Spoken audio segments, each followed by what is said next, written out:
Enjoying your coffee, are we? Real cozy setup. Too bad it's about to be ruined. We need to have a little chat about your recent activities. You really memorized the book, didn't you, counselor? It's not about memorizing, it's about rights. Title 18, Section 242.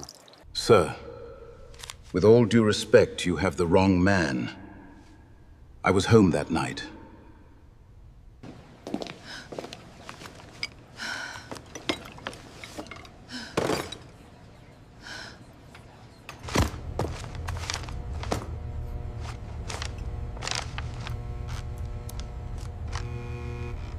The officer laughed when the black man said he had studied law.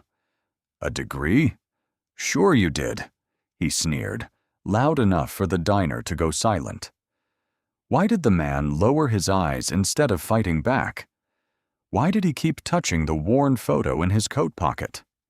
And why did a judge's aide suddenly turn pale when she saw the name on his old leather folder? In a town where a badge could bend every rule, one calm stranger was about to expose a truth no one in uniform was ready to face. But before that truth reached the courthouse steps, he would be cuffed, mocked, and forced to choose between protecting his secret and saving a woman who had already lost faith in the law. The spoon struck the floor first. It made a small silver sound beneath booth 4, then rolled until it touched Marcus Ellison's shoe. No one bent down. Outside, Cedar Hollow's traffic moved through mist and yellow leaves, but inside the diner, the griddle hissed more quietly. Sergeant Wade Parker stood close enough for Marcus to smell rainwater on his uniform jacket and stale mint on his breath. "Say it again," Parker said. "Tell everybody how you're some kind of legal scholar." Marcus kept one hand loose at his side. The other rested near the old leather folder on the tile. "I said the form you showed her does not waive counsel. It only acknowledges receipt." Officer Nolan Briggs laughed too fast. "Receipt," he repeated, checking Parker's face. The coffee cup at the counter trembled when Mara Keene set down the pot. "Sergeant," she whispered, "he only asked a question." Parker turned. "Mara, don't join a conversation you can't afford." Her mouth shut. The clock clicked like a dry nail. Marcus looked toward Tessa Reed. She had a napkin twisted between both hands, and copies half hidden under her plate. "Officer," Marcus said, "what is your badge number?" Parker's smile disappeared. A chair scraped. Someone near the window lowered his fork over cold eggs. "You hear that, Briggs?" Parker said. "Now he's conducting court in a diner." "I'm asking because you addressed a citizen about a pending matter in public," Marcus said. "That should be recorded accurately." Parker stepped on the folder. The leather creaked. One sheet slid free. "Pick that up," Marcus said. The words were quiet. They landed harder because they were quiet. Parker looked around. Did he just give me an order? Briggs shifted. "Sir, maybe we should—" "Maybe we should what?" At the back booth, Vivian Sloane lowered her eyes to the fallen page. The court clerk wore a gray blazer with a loose button, and her lipstick had left a red mark on her cup. When the page turned in the draft, she saw the embossed state seal and the name below it, Marcus A. Ellison. Her face changed before she could hide it. Marcus noticed. Parker did not. "Mr. Ellison," Vivian said, barely above the lights. Parker swung toward her. "You know him?" Vivian's fingers tightened around the cup. "I may have seen the name." Marcus crouched, but Parker's boot stayed on the folder. The tile was cold against Marcus's knee. He smelled burned toast, wet wool, and coffee going bitter. "Move your foot," Marcus said. Parker bent down. "You don't get to come into my town and teach me law." "It isn't yours," Marcus said. The diner door opened. Damp air lifted the receipt paper. A delivery boy saw the uniforms and backed out, letting the bell jangle twice. Tessa stood. "Sergeant Parker, my brother didn't sign anything." Parker pointed at her. "Sit down." Marcus rose. The page flipped enough for Vivian to see a second line, Office of the Attorney General. She pushed back her chair. The legs screeched. Everyone turned. "I need to make a call," she said. Parker's eyes narrowed. "Sit, Vivian." But her hand was already inside her purse, searching for her phone while the coffee cup near the counter finally tipped, spilling coffee over the menu and dripping onto the floor. At 6:12 a.m., the bus doors folded open with a cough of air, and Marcus Ellison stepped down onto Cedar Hollow's curb. Cold mist clung to his worn coat. His leather folder had a split corner held with black tape. The driver leaned out. "This your stop?" Marcus looked toward the courthouse dome. "It is." The doors closed, leaving Diesel in damp air. Yellow leaves stuck to the gutter. Marcus took out a photograph. Renee with one hand on his shoulder, Leah between them in a graduation robe. The corner beneath his thumb had been rubbed almost white. His phone vibrated. Leah. "Court at 9. Come if you're here to listen." Marcus typed, "I'm in town." He erased it. Then he typed, "I will listen." A woman sweeping outside the bakery paused. "Courthouse don't open till 8. Then I have time for coffee." Her broom pointed down Main Street. Keen's Diner. 2 blocks. Don't ask Parker questions before breakfast. Parker? You'll know him when the room gets smaller. Storefront glass showed a gray beard, tired shoulders, no tie, no car waiting. It was the look he had chosen. Heat rolled out when he opened the diner door. Grease popped on the griddle. Coffee steamed behind the counter. "Sit anywhere," Mara Keene said, "unless you're selling something." "I'm buying breakfast." "That's better." Marcus chose the end booth, facing both exits. He placed the folder flat and watched a patrol car idle outside. Mara filled his cup. "You visiting family?" "My daughter works here." "In Cedar Hollow?" "At the courthouse." Her hand stopped. "Then I hope she's got a strong stomach." The bell snapped. Sergeant Wade Parker entered with Officer Nolan Briggs behind him, boots marking the tile. Parker was broad through the neck, clean-shaven, with a smile that expected space to open. Briggs kept checking Parker's face. "Morning, Mara," Parker said. "Morning, Sergeant." "Same booth?" "It's open."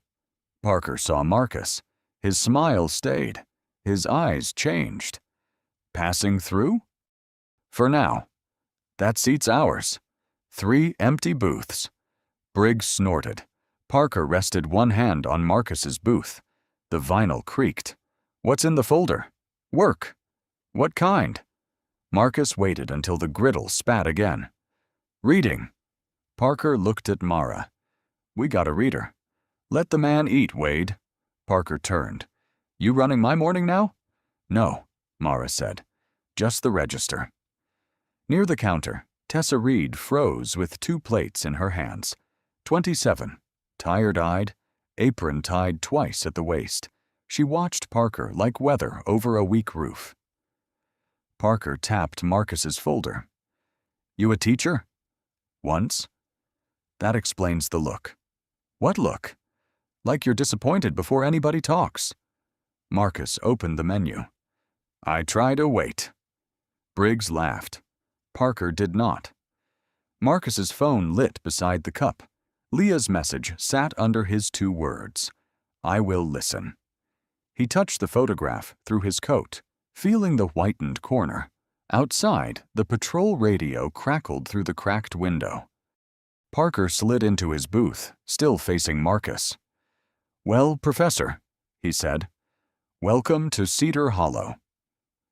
Marcus looked down, but the prices blurred when Tessa set a folded scrap of paper beside his spoon and whispered, "Please don't read it until they leave." The folded note felt warm from Tessa Reed's hand. Marcus slipped it beneath his coffee cup instead of opening it. Parker was still watching him from across the aisle, stirring sugar into his coffee without taking a sip.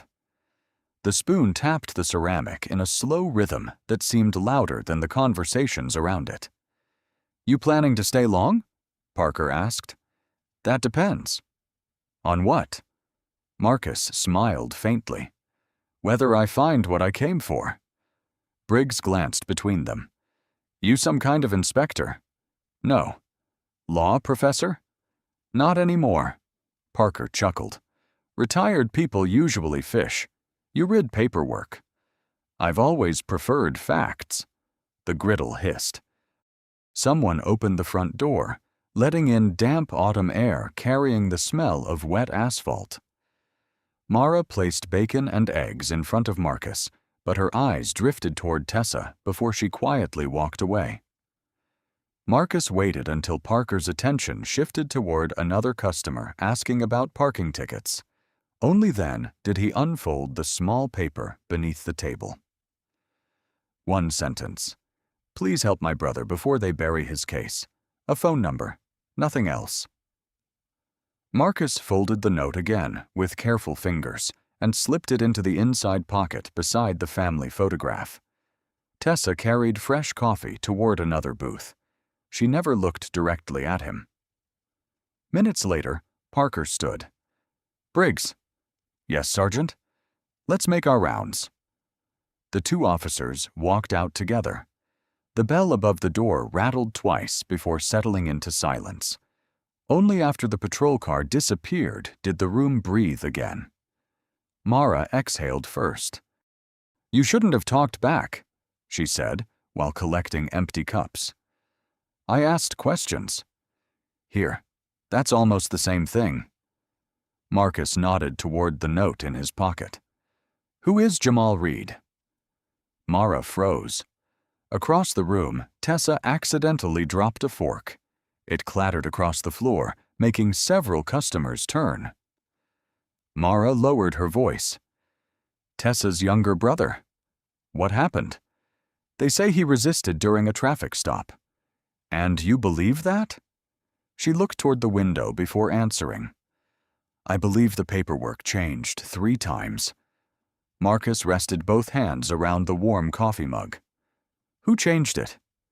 "You're asking dangerous questions." "I noticed." Mara leaned closer. "There were witnesses." "Names?" "They stopped talking." "Because they were afraid?" She didn't answer. Instead, she wiped the spotless table again and again with the same towel until her knuckles turned pale. The front door opened once more. Leah Ellison stepped inside wearing a navy suit, a stack of legal files pressed against her chest. A few strands of dark hair had escaped the knot at the back of her head.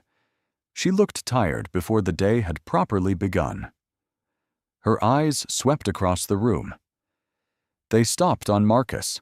For one heartbeat, neither of them moved. "You actually came," she said. "You asked me to listen." "I didn't think you would." She placed the files on the booth. "You shouldn't be here." Marcus looked at the folders. "Jamal Reed?" She hesitated. "How do you know that name?"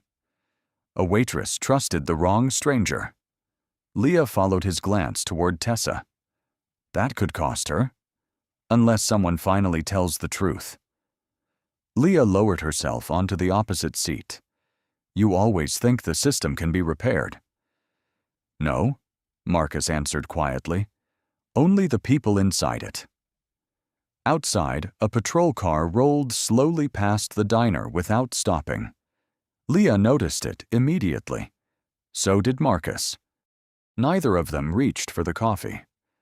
Then Leah carefully opened the top case file just enough for Marcus to see a missing signature page and a handwritten correction that had clearly been added after the original report was filed.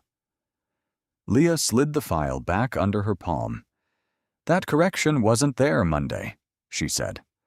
Marcus studied the page edge. "Who had custody?" "Clerk's office. Parker's desk." Tessa poured coffee with her eyes on the door. The bell shook. Sergeant Parker stepped in, rain dark on his shoulders. His gaze found Leah, then Marcus, then the file. "Well," Parker said, "family breakfast." Leah closed the folder. "Good morning, Sergeant. Counselor, your client remember where he signed?" "My client can review every statement attributed to him." Parker leaned beside their booth. "He had a right to behave too." Marcus turned his cup by the handle. "Was counsel present?" Parker's eyes narrowed. "You again?" "It's a simple question."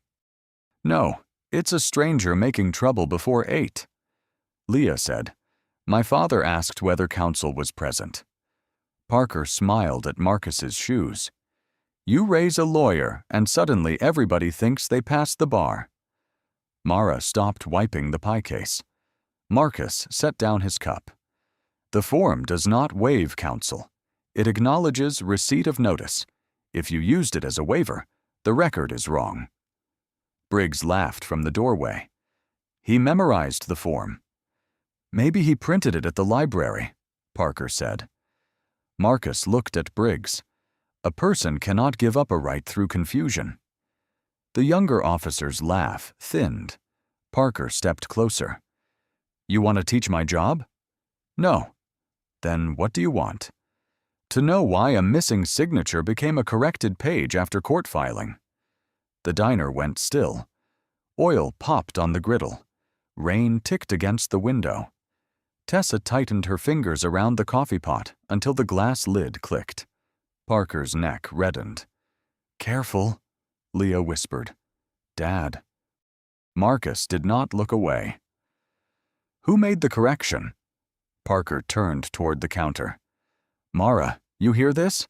Man walks in with a thrift store coat. Now he's accusing officers over eggs."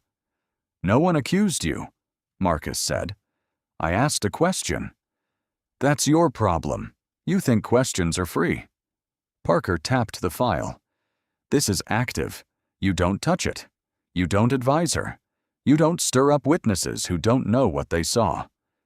Tessa looked down. Marcus noticed. "What witnesses?" Parker's head snapped back. "Excuse me?" "You said witnesses." At the window booth, Sam Whitaker folded his newspaper. His phone rested half-hidden in his lap. "Briggs," Parker said, "tell our guest what happens when civilians interfere." Briggs swallowed. "They can be cited." "For?" "Obstruction, depending." "Depending on what?" Marcus asked. Briggs blinked. Parker's hand struck the table just hard enough to make the silverware jump. Coffee sloshed from Marcus's cup across the paper napkin. The blue stamp bled. Cedar Hollow Police Department, non-emergency line. The napkin stuck to the wet ring. Parker bent close. "Depending on how tired I am of hearing his mouth." Leah stood. "That's enough." "No," Parker said. "Enough is when your client learns the difference between court and my streets." Marcus lifted the soaked napkin by one corner. Coffee ran down his fingers.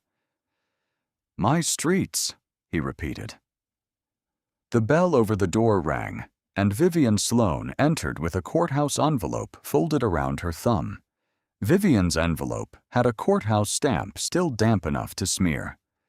"Judge Rowe moved Jamal Reed to the morning docket," she said, offering it to Leah.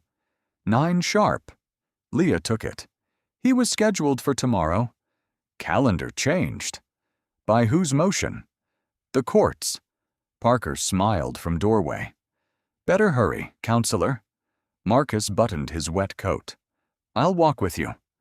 Leah gathered the file so fast a page slipped loose. He bent, but she caught it first. "I can handle a hallway." Outside, rain fell in silver lines. Marcus opened his umbrella. Leah stepped past it.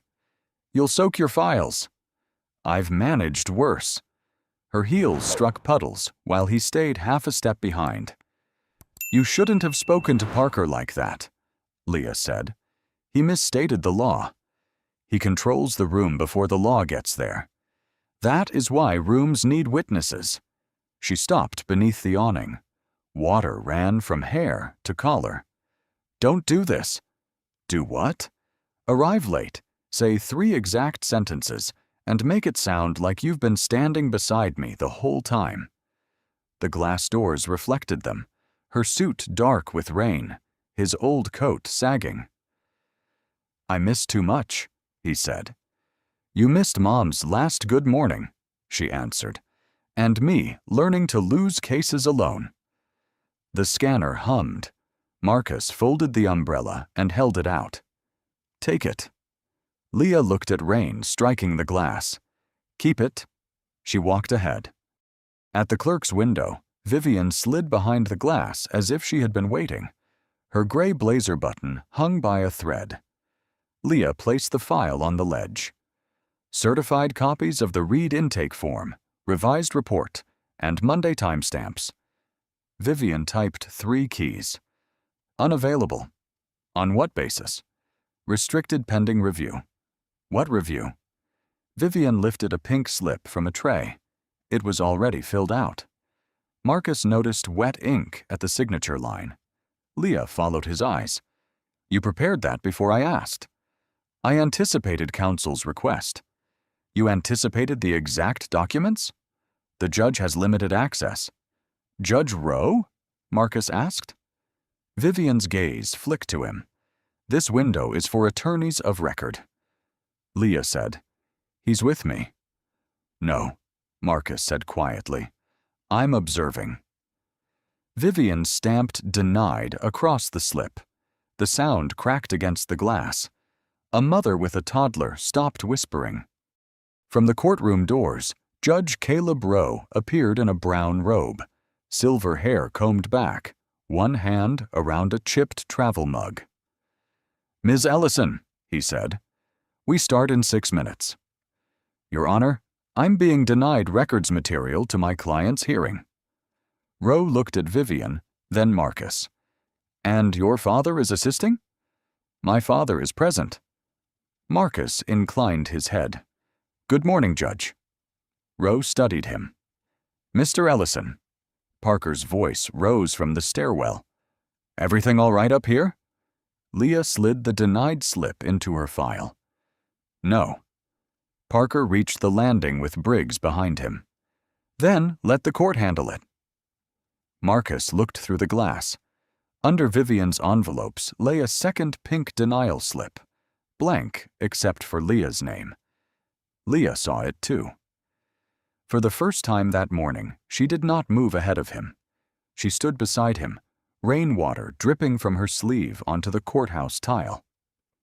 At 10:18 a.m., the hearing ended without becoming a hearing. Judge Rowe had continued Jamal Reed's case, not dismissed it, not opened the missing records. Leah left with the denied slip creased in her fist. They bought time, she said. Marcus held the door while rain blew under the frame. Then we used time. For what? The file is locked. Files aren't the only record. She followed his gaze down Main Street to Keene's Diner. If Tessa talks, Parker will know. He already knows she's afraid. Inside, warmth carried the smell of onions, coffee, and wet coats. Tessa stood by the pie case. Mara was at the register. Angela Morris, 58, the bookkeeper with silver curls under a yellow scarf, counted receipts. Leah set the slip down. Who saw Jamal stop? Tessa shook her head. Not here. The bell snapped open.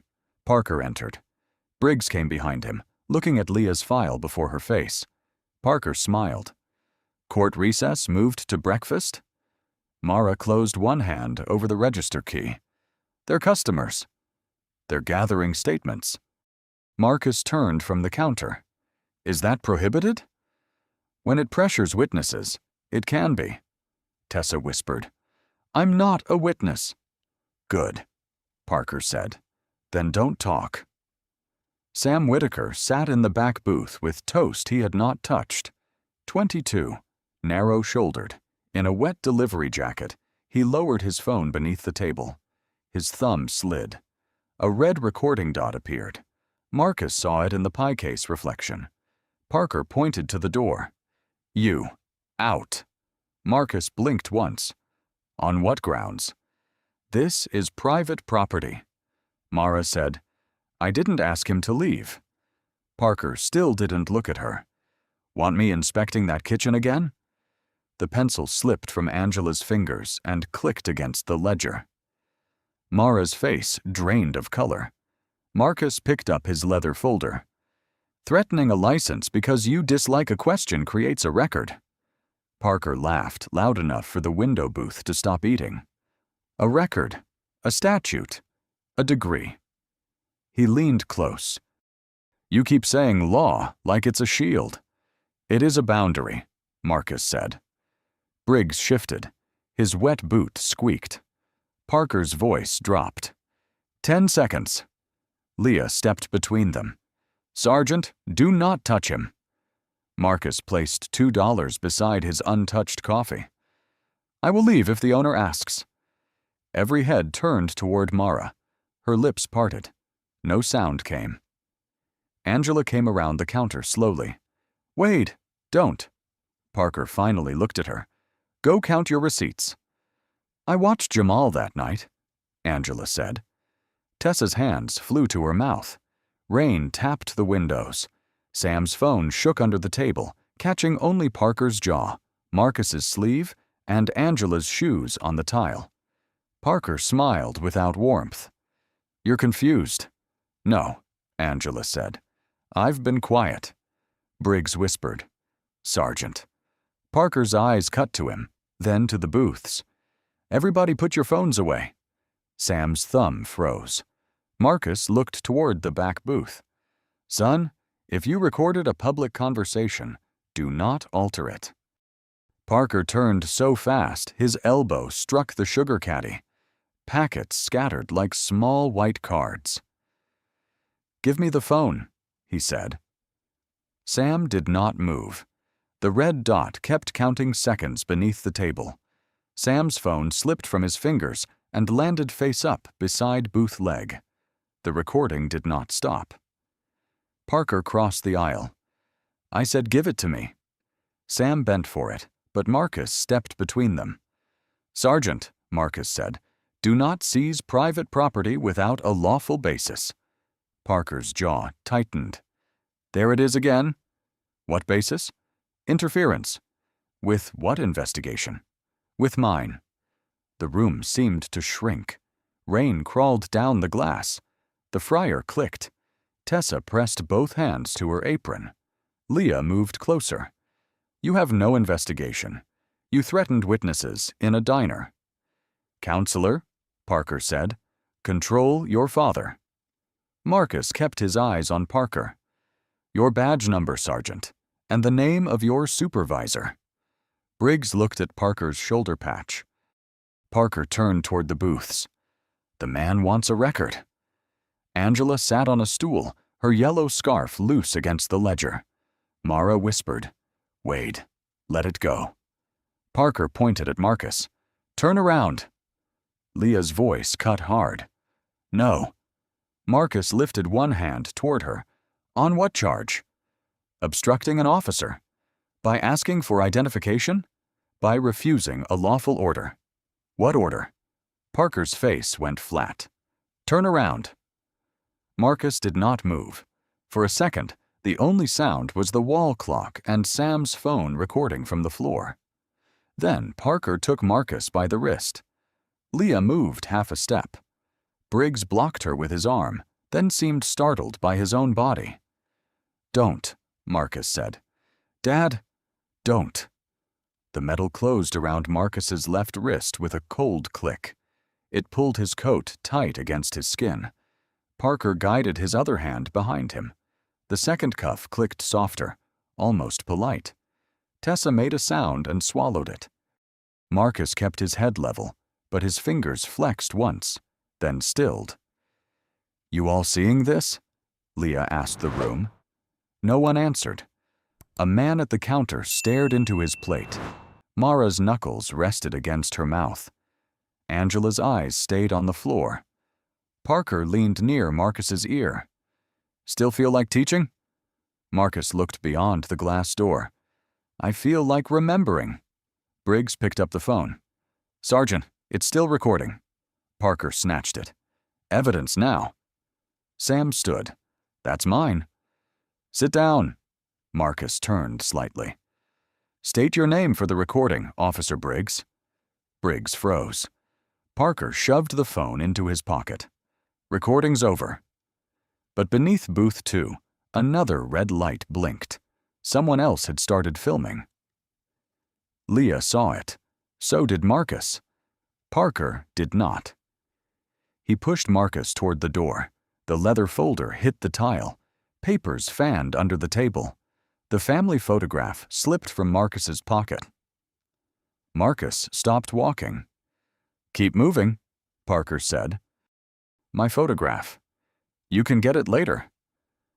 Leah bent for it, but Briggs stepped into her way. His face had gone pale. The door opened against Marcus's shoulder. Cold rain touched his cuffed hands. The diner bell rang above him. Behind him, Vivian Sloane stood inside the entrance with her courthouse badge clipped crookedly to her blazer. Her eyes moved from the photo to the scattered papers, then to the name printed on the top sheet. This time, she said it clearly. "Sergeant Parker, you need to stop." "Stop!" hung at the diner door, but Parker kept walking. Vivian Sloane followed into the rain. "Sergeant, wait. I need to see that paper." "You need to go back to your window," Parker said. Marcus looked once at Leah. She held the family photograph in both hands. "I'll get you out," she said. "Protect the file," Marcus answered. Parker pushed him into the patrol car. Briggs held the door and looked away.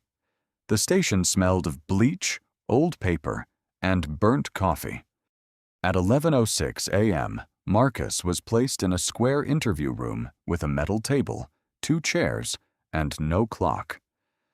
On the wall, a pale rectangle showed where one had once hung. The fluorescent tube above him flickered, steadied, then hummed. Parker entered, carrying Sam's phone in a plastic bag. Chief Victor Hale came behind him, 57, with a gray mustache, tight shirt buttons, and a gold ring tapping against a clipboard. Hale looked at Marcus's coat before his face. "You made a mess downtown." "I was cuffed for asking a badge number." Parker dropped a form in front of him. "Sign this, and it stays simple." Marcus read the first line. "I voluntarily disrupted an active police inquiry." "That's what happened." "No." Hale pulled out the opposite chair. It scraped the floor. "Mr. Ellison, Cedar Hollow doesn't need drama." "Then it should stop creating it." Parker laughed once. Marcus glanced at the pale rectangle on the wall. Without a clock, the room made time feel withheld. Rain struck a vent somewhere above. Parker leaned over the table. "You sign. We write you a citation. You leave town." "And Jamal Reed? That case is none of your business. It became mine when you used his name to frighten a witness." Parker's palm struck the table. The statement jumped. Hale didn't blink. "Sergeant, step outside." Parker stared at him. "Now." When the door closed, the room seemed colder. Hale lowered his voice. "I know men like you. Smart enough to be trouble. Too proud to stay quiet." Marcus said nothing. "You got a daughter here?" Marcus's fingers tightened once. Hale noticed. "Public defender. Hard job in a small county. People need friends." Is that advice or a threat? It's reality. Marcus felt the empty inside pocket against his ribs. Leah had the photograph.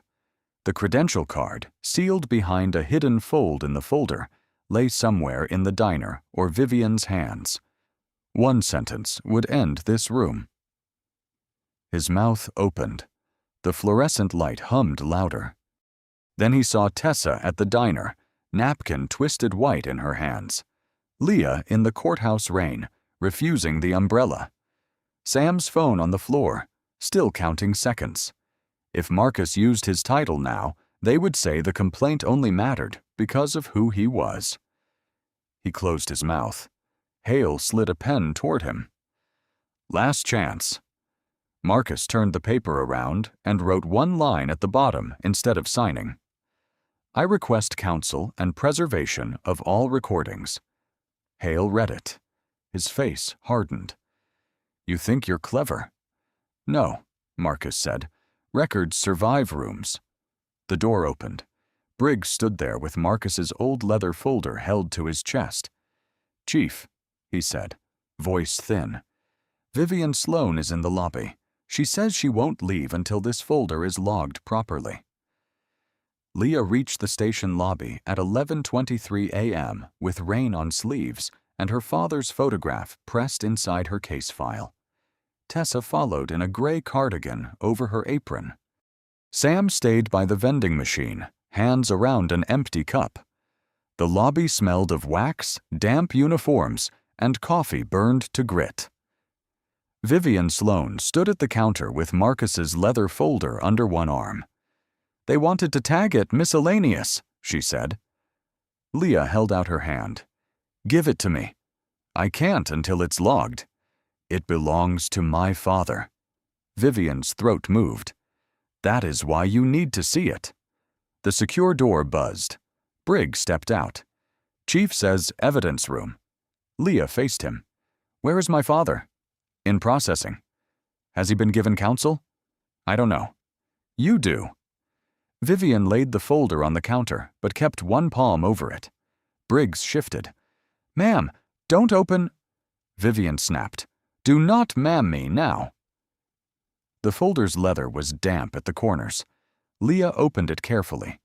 Inside were complaint numbers, witness notes, a bus receipt, and a sealed sleeve marked with a blue state seal. Sam leaned forward. What is that? Leah broke the paper tab. A credential card slid halfway out. Marcus A. Ellison, State Attorney General, Georgia Department of Law. The vending machine hummed. Rain tapped the glass. Behind the wall, a printer spat. Leah lifted the credential with both hands, thumbs braced on the corners as if plastic could vanish. He didn't say, Tessa breathed. No, Leah said. Vivian closed her eyes. I saw the name at the diner, then the seal. Briggs stepped back. Parker doesn't know? Leah looked at him. Does the chief? I don't think so. Then keep it that way until my father has counsel and every recording is preserved. Briggs rubbed his mouth. Parker has Sam's phone. Sam pushed off the vending machine. It uploaded first. My sister set that up because I lose things. Leah opened her phone. Send it to me. Sam's fingers shook over the screen. It's crooked. Sound counts. Tessa reached into her cardigan and pulled out a second phone with a chipped purple case. Angela recorded too. She said she couldn't come here yet. Vivian stared. Angela Morris? She said she's been quiet long enough. Briggs looked toward the secure door. If Parker finds out. Leah stepped close enough that he had to meet her eyes. Officer Briggs, you are standing inside the only minute you may still choose who you become. He looked at his boot prints, then at the folder. I can preserve the holding room camera, he said, before someone tells me not to. Do it. He disappeared through the door. Vivian wrote the property log number on Leah's denied slip. Her handwriting shook. I signed some of those denials. Leah said nothing. I know, Vivian whispered. Sam's video arrayed with a chime. Parker's voice filled the lobby speaker. You keep saying law like it's a shield. Leah slid the credential back into the sleeve. Behind the secure door, a muffled shout rose and cut off. The light above it clicked from green to locked. Vivian whispered, The chief is in the back. Leah closed the folder and held it against her chest with both hands. Then we don't knock, she said. We call Atlanta. Leah's call connected on the third ring. Simone Price, a woman answered. It's Leah Ellison, Cedar Hollow Public Defender's Office. The voice sharpened. Is your father with you? Leah looked at the locked green light above the secure door. No, he's in custody. The lobby went so quiet, the vending machine sounded loud. Simone said, Say that again. My father was arrested by Sergeant Wade Parker. They have him in the back. They took one witness phone. We have 2 recordings, his credentials, and a property log nearly mislabeled. Vivian gripped the counter. Sam stared at the door. Do not hand anyone those credentials, Simone said. Keep the folder in your sight.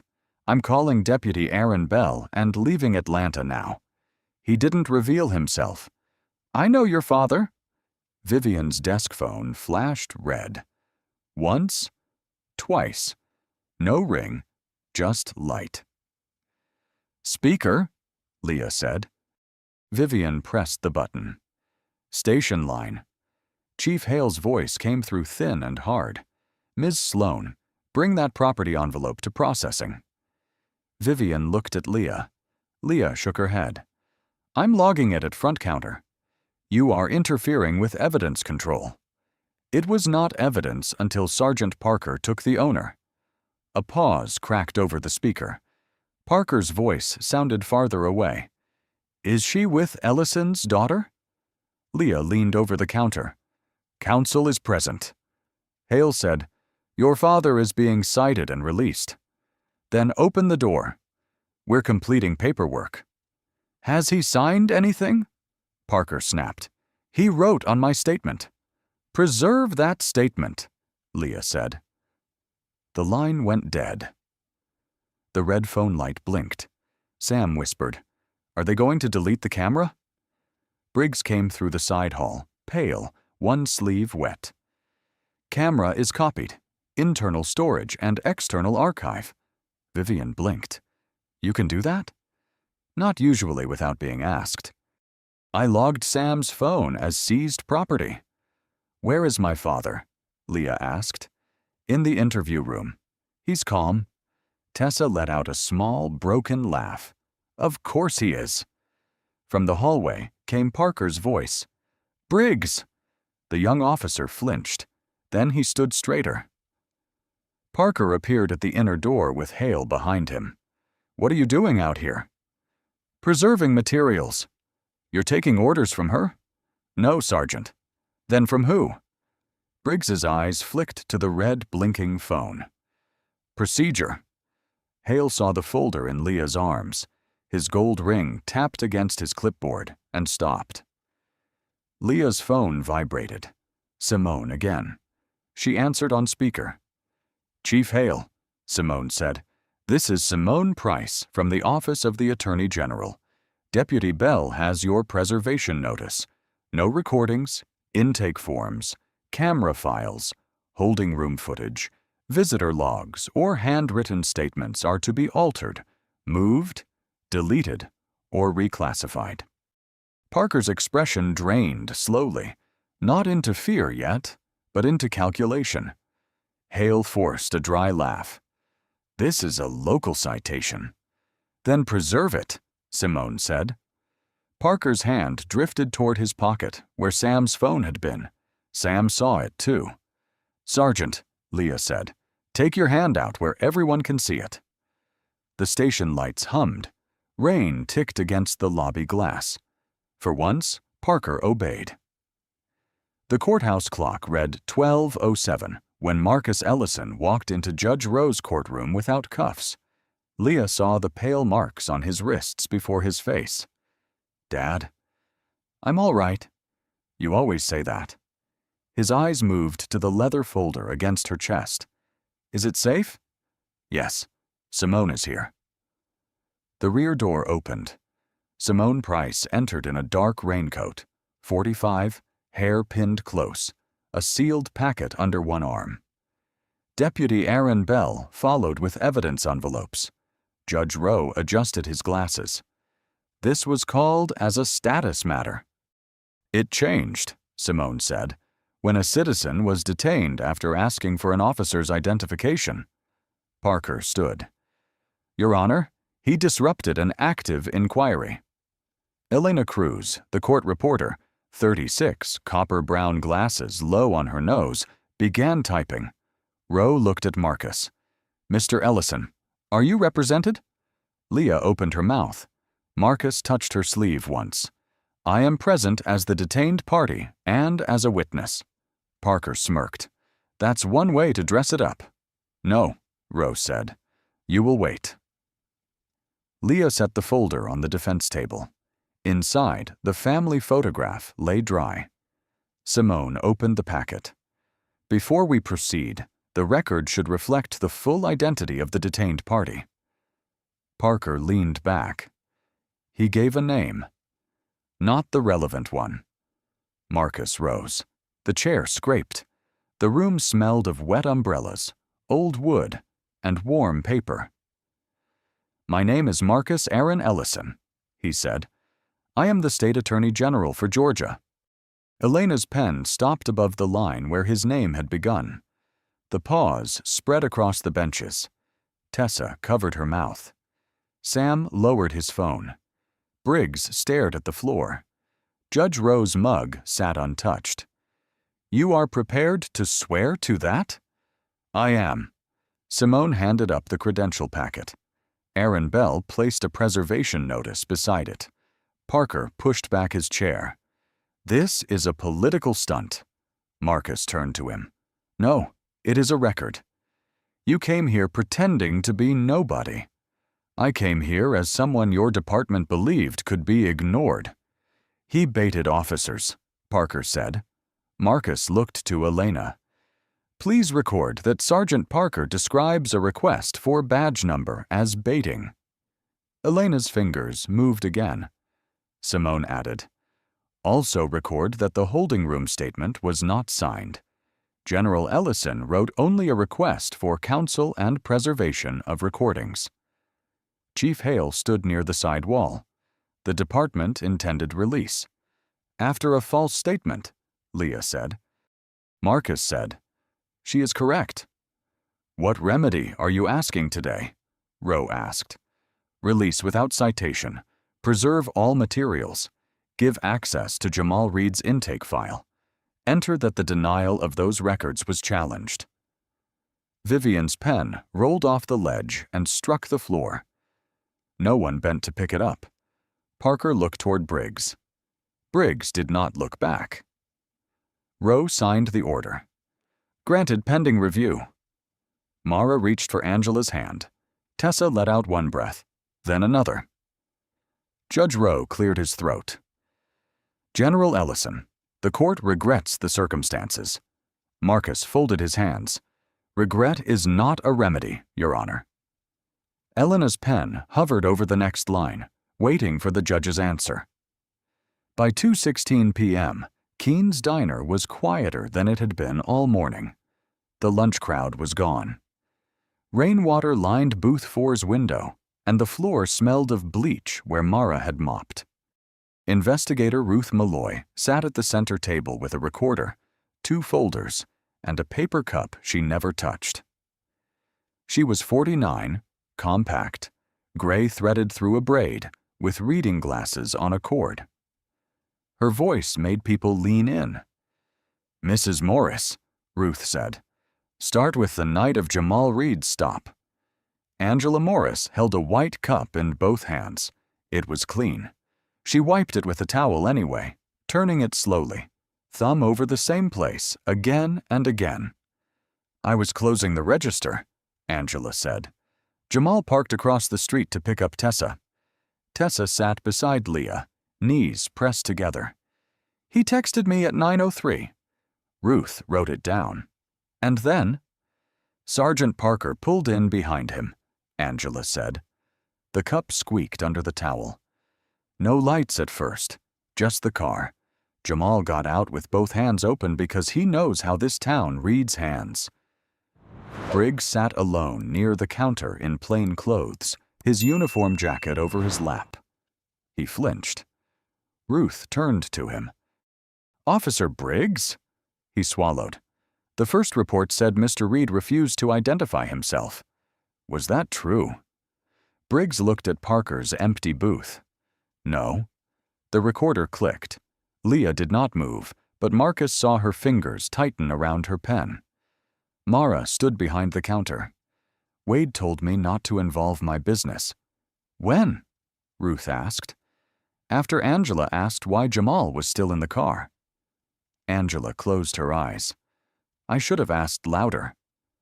Marcus stood near the jukebox, giving them space. You're asking now. Angela rubbed the cup harder. That doesn't change the old nights. No, Marcus said, but it keeps them from staying hidden. Sam handed Ruth a drive. Diner recording and my phone copy. Ruth labeled it.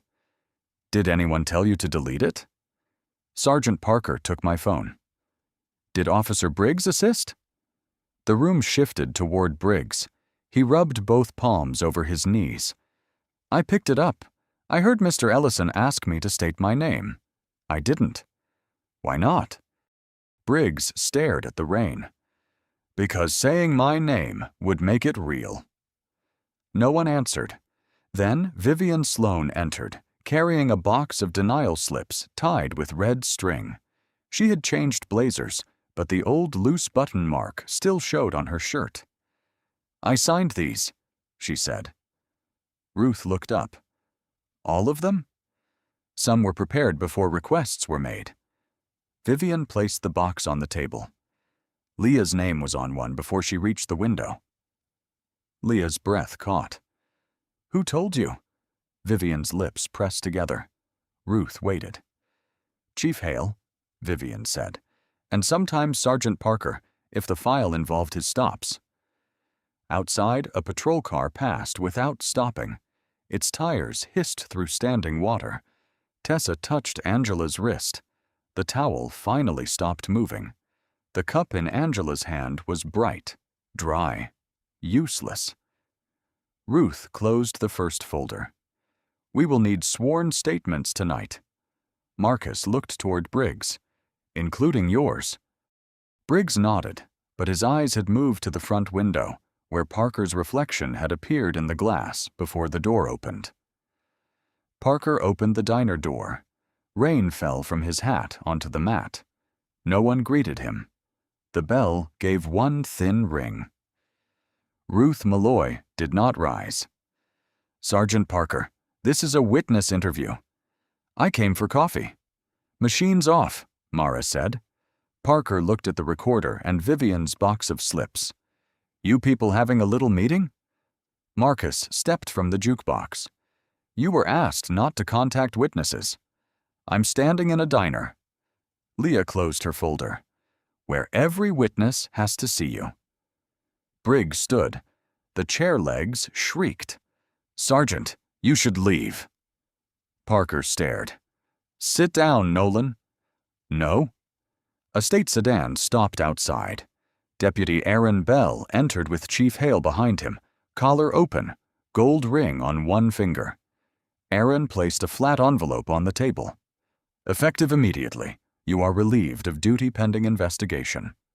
Badge, phone, card. The fryer clicked in the kitchen. Angela's clean cup touched its saucer with a sound barely louder than breath. For what? Parker said. Ruth answered. Witness intimidation, seizure, false detention, and possible record manipulation. Parker turned toward Marcus. This is you. Marcus shook his head. This is what was recorded. Parker's fingers moved to his chest. For a moment he seemed ready to argue with the metal itself. Then he unpinned the badge and laid it on the plain table between the sugar caddy and Vivian's red string. It made almost no sound. That was why everyone heard it. No one smiled. Tessa lowered her eyes. Sam put his phone down. At 4, the courthouse reopened for Jamal Reed's emergency release order.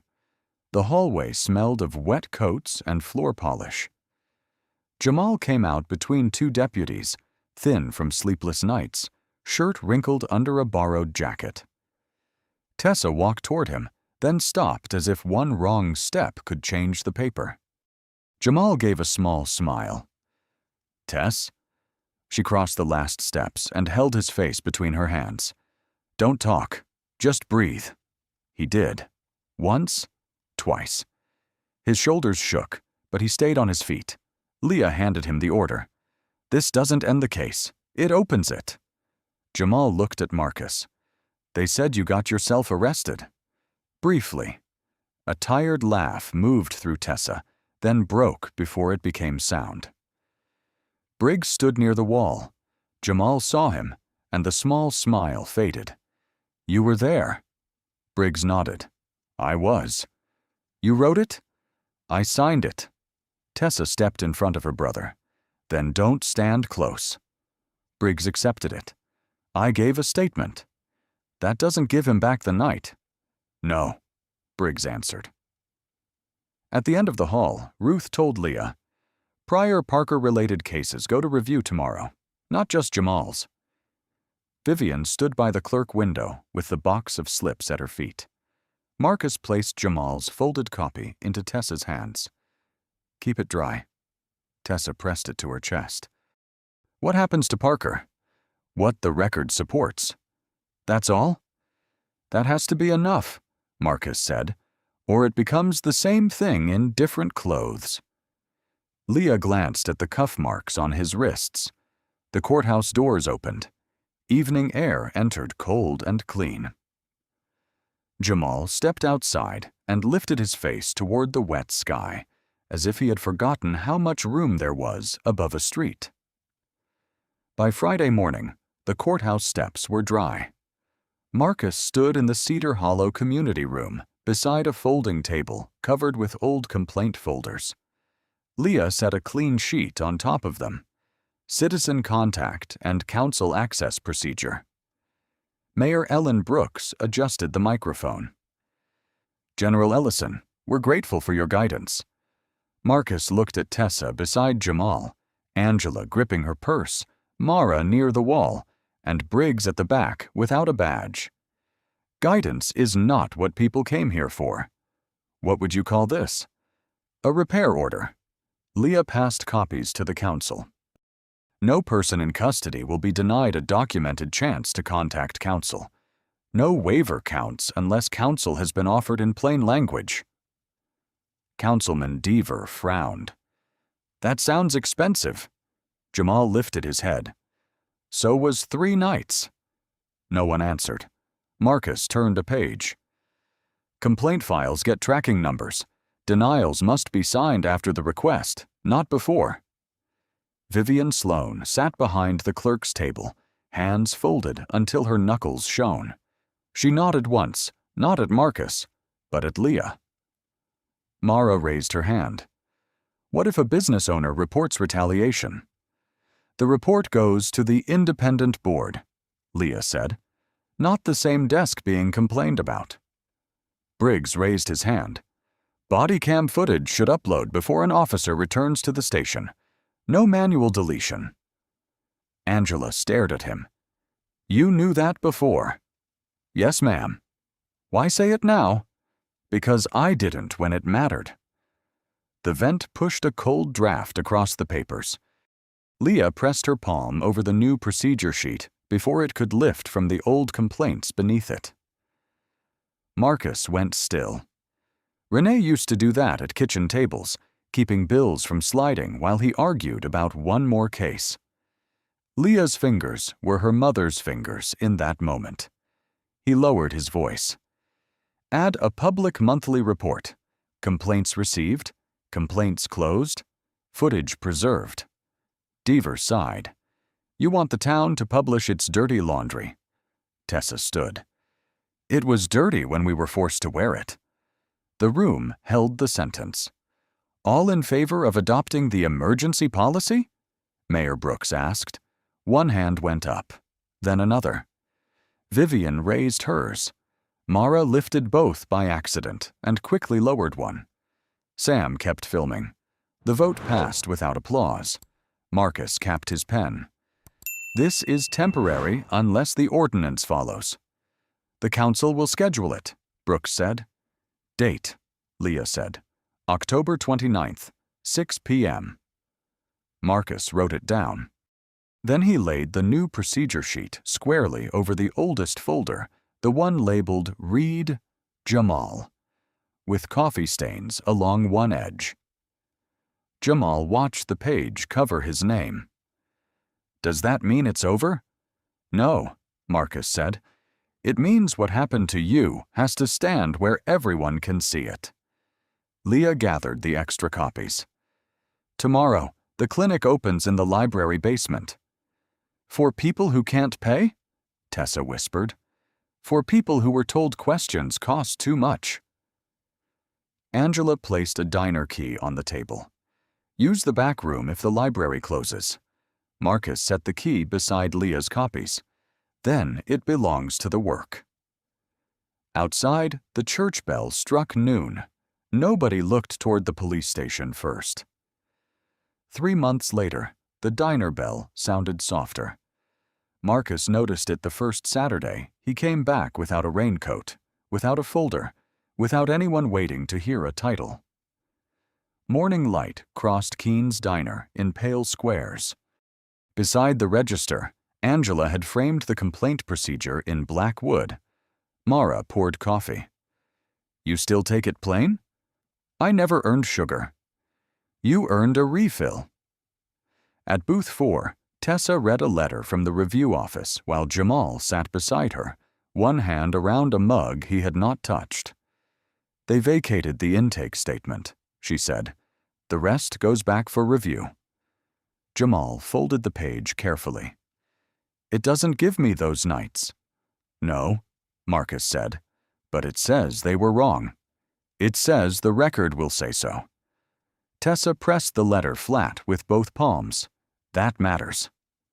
Across town, the first public report appeared outside the library basement. Complaints received. Footage preserved. Files reopened. No speeches, just numbers that could no longer be buried. Chief Hale resigned before the ethics hearing and lost command authority. Vivian Sloan kept her job after testifying and accepting review of every denial she signed. Parker was terminated after the board's findings and referred for possible prosecution. Briggs entered training away from street duty. No one cheered when Marcus read the summary. Leah stood beside him in the library basement, where folding chairs had become a legal clinic. The room smelled of dust, printer ink, and old books. You wanted him ruined, Leah said, for about 10 minutes. And then I remembered ruined men can still leave bad rules behind. On the desk stood the photograph of Renee, Leah, and Marcus, its rubbed corner visible inside a cheap silver frame. Next to it sat a sign, Free Legal Help, Wednesdays and Saturdays. Leah touched the frame. Mom would have told you the sign is crooked. She would have fixed it before telling me. A man entered, carrying a citation in a shaking hand. Leah took it without asking whether he could pay. Marcus watched her turn the paper toward the light and say, "Start with what happened, not what they called it." That evening, Angela unlocked the diner's back room. Sam set up a camera on a tripod, more careful now than proud. Ruth Malloy sat near the door with a notebook. Tessa served coffee to people speaking in fragments, a stop, a form, a night in a room with no clock. Jamal did not speak until the end. I thought nobody would believe me.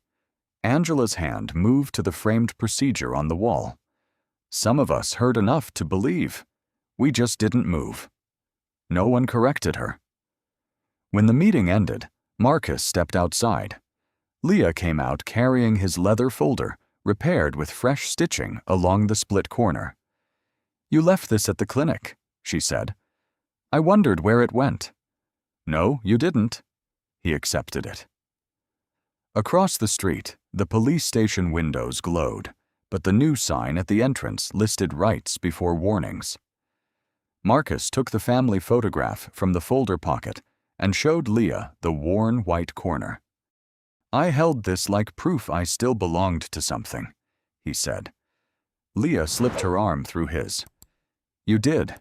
You were just late." He laughed once, quietly.